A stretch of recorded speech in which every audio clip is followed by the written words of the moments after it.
तो आप यह बताइए कि सत्यवती राजा शांतनु की पत्नी कैसे बनी?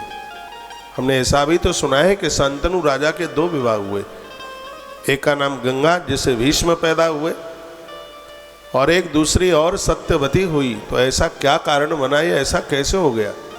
सत्यवती देवी के साथ में कैसे विवाह हुआ? तन्ममाक्षस विस्तारम दास पुत्री कथम व्रता। आप उस निषाद बेटी की कथा विस्तार पूर्वक कहिए। राज्ञाम धर्मभ्रष्टेन संशयम छिंद शुभ्रता। हमारे हृदय के संदेह का आप निवारण कीजिएगा, हमारे संदेह को दूर कीजिएगा।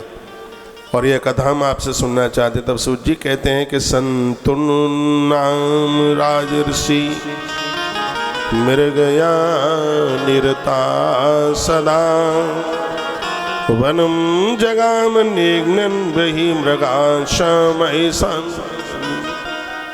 कहा एक समय की बात थी, वन के लिए शांतनु गए थे। एक दिन उन्होंने यमुना के किनारे पर एक किसी विलक्षण सुंदर सी स्त्री को देखा। सात दर्श नदी तीरे संसता चारु दर्शना श्रृंगार हिताम कांताम सुस्ताम मलिनांबराम। श्रृंगार रहित होने पर भी वह नारी बड़ी सुंदर लग रही थी। राजा ने वहाँ पर आने वाली उस गंध को भी सूंघा। तब सुगंधी के उद्गम का पता लगाने के लिए राजा जैसे ही आगे के लिए वन में घोड़ा लेकर के आगे के लिए बढ़ा तो उसे एक नौका के सहारे एक युवती उसे नजर आई और राजा शांतनु उस यमुना के किनारे पर पहुंच गए। उस स्त्री को जाकर के उन्होंने कुछ पूछा भी। तमद्भुतम रूपमतीव सुंदरम तथैव गंधो खिलोक सम्मतः वैश्यतांग्री नव्यो मनम शुभम दृष्टैव राजा किल विस्मतो भवित। पहले तो राजा को विस्मय हुआ, का ये निषाद की कन्या, यह नहीं हो सकती। राजा को बड़ा आश्चर्य हुआ और सोचने लगे है कौन है। केयम कुतो वा समुपागता दुना, ये कौन है, इस समय यह कहाँ से आई होगी? यह कोई देवांगना है या मानवी स्त्री है या कोई गंधर्व कन्या है अथवा नाग कन्या? इस सुगंधा कामनी के विषय में मैं जानकारी कैसे प्राप्त करूं? राजा ने मन में ऐसा विचार किया, गंधर्व पुत्री किलनाग कन्या जाने कथम गंधवती न कामिनी, इसके बारे में मुझे जानकारी कैसे मिले? इस प्रकार विचार करने पर भी राजा जब कुछ निश्चय नहीं कर पाए तब वह तत्क्षण गंगा जी का स्मरण करते हुए और वहीं पर बैठी हुई वह सुंदर स्त्री के पास पहुंचे और उसको पूछने लगे, काशी प्रियम कस्य सुतास्त कस्या। हे देवी, यह बताइए तुम किसकी बेटी हो? हे वरवरु, तुम इस निर्जन वन में क्यों बैठी हो? क्या तुम अकेली हो? तुम विवाहिता हो या कुमारी? यह बताइए।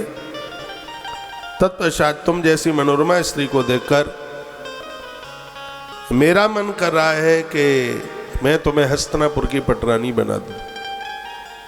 क्या तुम मुझे पति के रूप में स्वीकार करोगी? तब वह मुस्कुरा करके सत्यवती बोली, हे राजन, आप मुझे निषाद कन्या समझे और अपने पिता की आज्ञा से रहने वाले जो बच्चे हैं वही धरती पर संतान कहलाने के अधिकारी है। हे नपेंद्र, मैं अपने धर्म का अनुसरण करती हूँ। हम गरीब लोग हैं तो इसका मतलब ये थोड़ी है कि हमने अपना धर्म छोड़ दिया है। हम गरीब हैं राजन, हम झोंपड़ी झुग्गियों में हम रहते हैं। ये वह कन्या बोली, लेकिन हमने अपना धर्म नहीं छोड़ा है।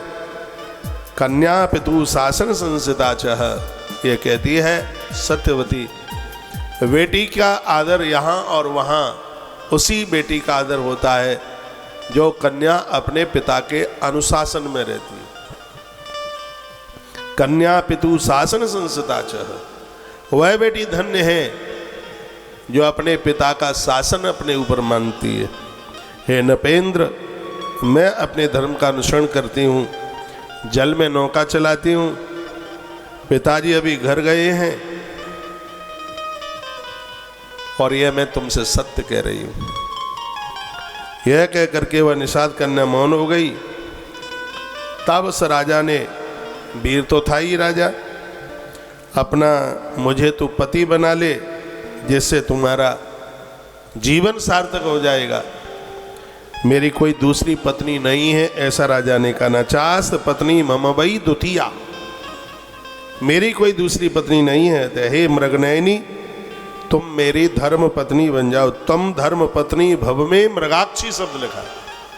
हे मृगनयनी, पहले उसके सौंदर्य का वर्णन किया, कहा तुम मेरी पत्नी बन जाओ, सर्वदा के लिए तुम्हारा वशवर्ती दास बन जाऊंगा, और मैं समझूंगा यदि तुम मुझे प्राप्त हो गई तो मैं समझूंगा कि हस्तिनापुर ने आज बहुत कुछ प्राप्त कर लिया। गता प्रियाम्मा प्रहृत कांता नन्ना व्रता विद्रोष्म कांते। हे मेरी प्रियतमा मुझे छोड़ करके चली गई है, तब से मैंने अपना दूसरा विवाह अभी तक नहीं किया। हे कांते, मैं इस समय विदुर हूँ, तुम जैसी सर्वांग सुंदरी को देख करके मेरा मन ये कह रहा है कि तुम्हें मैं हस्तिनापुर की पटरानी बना दूं। राजा की मीठी सी बातों को सुनकर के दास कन्या सुगंधा सात्विक भाव से युक्त होकर धैर्य पूर्वक राजा से बोली, हे राजन, आपने मुझसे जो कहा है वो यथार्थ है, किंतु आप अच्छी तरह जानते हैं कि मैं स्वतंत्र नहीं, मेरे पिताजी मुझे जिसके हाथ में देंगे उसी को मैं स्वीकार करूंगी। यह सत्यवती ने कहा कि मेरे पिता मुझे जिसके हाथ में दे देंगे उसको मैं स्वीकार कर लूंगी। कृतार्थ थे हम निपतिम सुगंधा यदात्थ राजन मई तत्थतैव मन तथेतु यथा वचस्ते नास्मी स्वतंत्रा तुमेव कामम दाता पिता में अर्थ में तम आसु। यदि मेरे पिता ने तुम्हारे हाथ में मुझे दे दिया तो तुम्हारे संग जाऊंगी, मेरे पिता ने यदि और किसी के हाथ में मुझे दे दिया तो मैं उसके साथ जाऊंगी। मेरे लिए वैभव ऐसा वही होगा जहां मेरे पिता मुझे कन्यादान करके देंगे। और याद रखिएगा, परसों मैंने निवेदन किया है, माता पिता की अस्थियों को गंगा में विसर्जित करने के बाद पुत्र अपने माता पिता के ऋण से मुक्त हो जाते हैं, और बेटियों का कन्यादान करने का सौभाग्य जब पिता को माता पिता को प्राप्त होता है तब बेटियां माता पिता के ऋण से मुक्त हो जाती हैं। मैंने बहुत बार बोला है, बच्चों को चाहिए ये अधिकार अपने माता पिता के पास ही रहने दें, ये अधिकार उनसे बिल्कुल छीने नहीं।